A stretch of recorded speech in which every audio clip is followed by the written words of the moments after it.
Good morning बच्चों। आज हम लोग हिस्ट्री में चैप्टर 2 पढ़ेंगे और चैप्टर 2 आपके यहाँ है ये भारत में अंग्रेजी राज्य की स्थापना। तो फर्स्ट चैप्टर में हमने पढ़ा था कि कौन कौन से जो देश थे जिन्होंने भारत में समुद्र का रास्ता खोज लिया और उसके बाद कई देश व्यापार करने के लिए भारत से आने लगे और आने के बाद फिर उनमें आपस में कंपटीशन काफ़ी होने लगा कि कौन सबसे ज़्यादा व्यापार कर ले।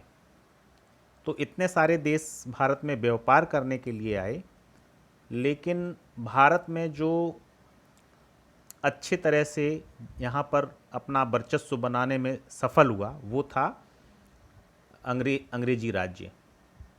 अंग्रेजी राज्य की जब हम बात करते हैं तो आज के टाइम में हम उसको यूनाइटेड किंगडम या पहले ब्रिटिश राज, ब्रिटिश भी बोलते हैं, कई नामों से जानते हैं, लेकिन सामान्यतः अंग्रेजी राज्य का मतलब है इंग्लैंड, जो यूके कंट्री है उससे मतलब है। एक छोटा सा देश है यूरोप में जिसने उस समय दुनिया में पूरे दुनिया में अपने उपनिवेश बनाए थे। तो इसी क्रम में हमने पढ़ा था कि जो अंग्रेज़ भारत में व्यापार करने आए उनमें से फ्रांस और अंग्रेज़, ये दो जो देश थे, इन लोगों ने अपना काफ़ी वर्चस्व यहाँ पे बनाया और इसमें से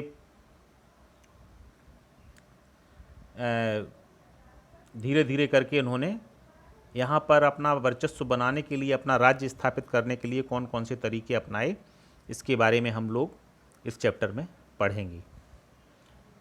और सबसे इम्पॉर्टेंट चीज़ है कि भारत में जब अंग्रेज़ आए थे उस समय इंग्लैंड में औद्योगिक क्रांति हुई थी।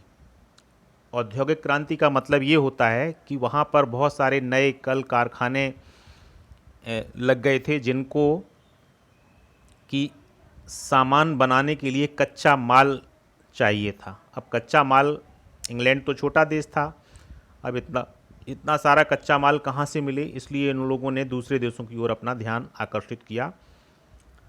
एक तो ये रीजन था। दूसरी बात ये थी कि भारत में जो उस समय 16वीं शताब्दी में मुग़ल राज्य जो था और 16वीं शताब्दी के अंत तक मुग़ल साम्राज्य कमज़ोर पड़ने लगा था, और जैसे ही 17वीं शताब्दी आरंभ हुई और औरंगजेब की मृत्यु हुई, वैसे ही मुग़ल साम्राज्य जो था वो छोटे छोटे क्षेत्रीय राज्यों में विभाजित हो गया, या हम ये कहें कि जो क्षेत्रीय राजा थे उन्होंने अपनी स्वतंत्रता घोषित कर दी और इस प्रकार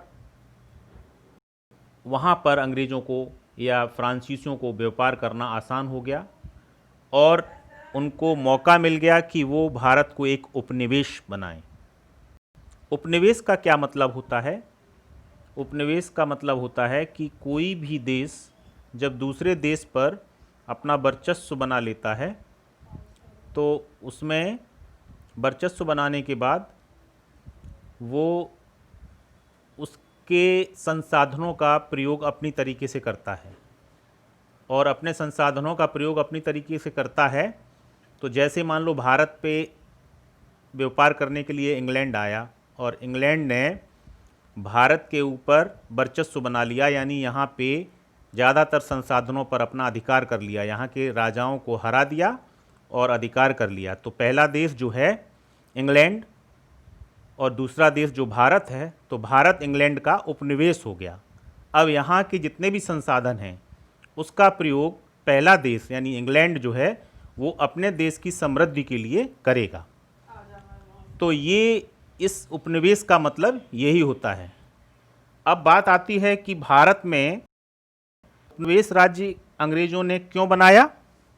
तो भारत को अपना उपनिवेश राज्य अंग्रेज़ों ने क्यों बनाया, इस पे कई बातें हैं। जैसे सबसे पहले नंबर पे आप देखिए यहाँ लिखा हुआ है, इंग्लैंड में औद्योगिक क्रांति हुई थी, जो कि मैंने आपको अभी अभी बताया था। जब औद्योगिक क्रांति हुई तो वहाँ पर क्या था, वहाँ पे बहुत सारा कच्चा सामान चाहिए था। तो कच्चा सामान कहाँ से लाएगा? भारत से।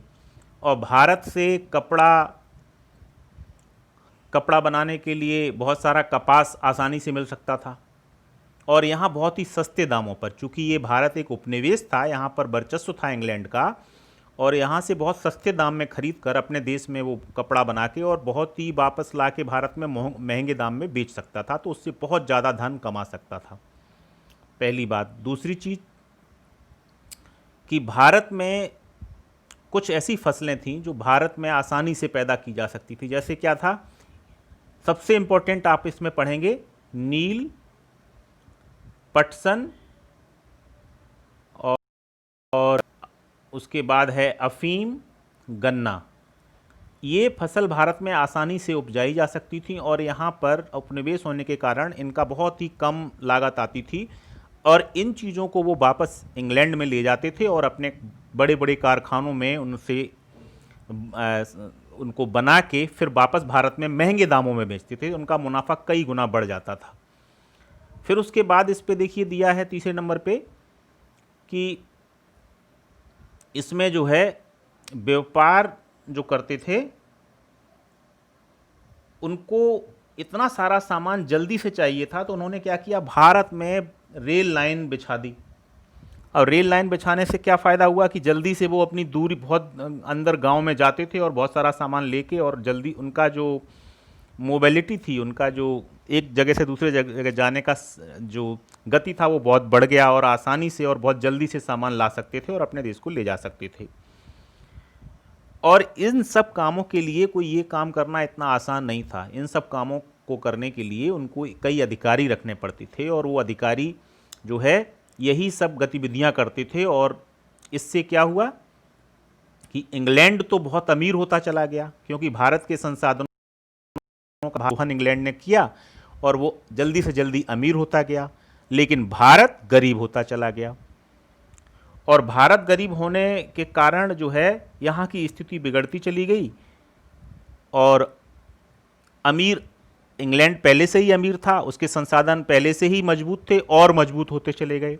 तो इंग्लैंड में ये औद्योगिक क्रांति जो है एक कारण था जिसकी वजह से उसने भारत को एक अपना उपनिवेश बनाया। औद्योगिक क्रांति क्या होती है कि उद्योगों को बढ़ावा देने के लिए एक बहुत बड़ा अभियान चलाया जाता है, जिसमें बहुत सारे जो वहाँ के रूलर होते हैं, राजा होते हैं, वो उद्योगों को लगाने के लिए ज़्यादा से ज़्यादा प्रयास करते हैं। और जो बिजनेसमैन होते हैं उनका प्रभाव राजा के ऊपर बहुत ज़्यादा होता है, क्योंकि वो बहुत बड़ा मुनाफा कमाते हैं। और जो व्यापार करने वाले हैं या बिजनेसमैन हैं वो क्या करते हैं, राजा को अपने उसमें प्रेरित करते हैं राजा को, और राजा को प्रेरित करते हैं तो राजा भी उनका जो नियम कानून उनको ध्यान में रख के ही बनाता है।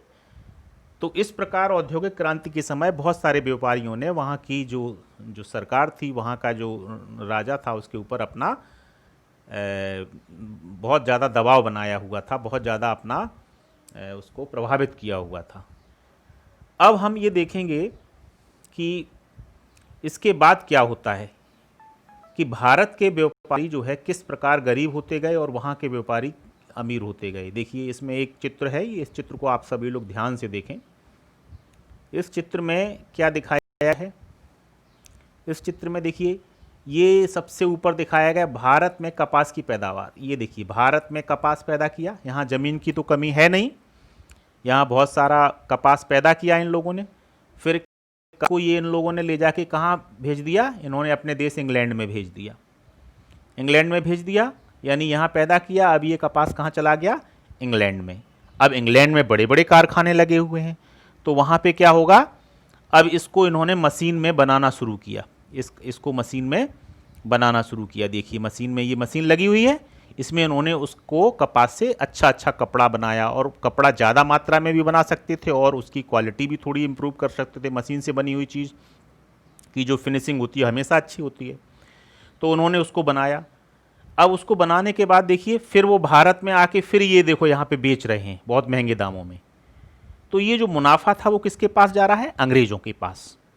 दूसरी तरफ एक चित्र देख रहे हो, यहाँ पे एक चित्र है, इसमें एक ये भारतीय जो कारीगर है वो कपड़ा बुन रहा है। अब इस तरह से कपड़ा चरखे की सहायता से या पुराने साधनों से बनाने में बहुत अधिक समय लगेगा, और बहुत अधिक समय लगेगा तो क्या होगा कि वो उस कपड़े को मार्केट में इतना नहीं बना पाएगा, कई गुना ज़्यादा मार्केट में कपड़ा आ जाएगा, तो वो उससे उसकी प्रतियोगिता में फेल हो जाएगा। और जो क्वालिटी हाथ से बने कपड़े की होगी वो क्वालिटी इतनी अच्छी फिनिशिंग नहीं दे पाएगी जो कि मशीन से बने कपड़े की होगी। इस प्रकार जो भारत के कारीगर थे वो क्या होना शुरू हो गए, वो गरीब होना शुरू हो गए। वो भारत के कारीगर क्या हो गए, गरीब हो गए।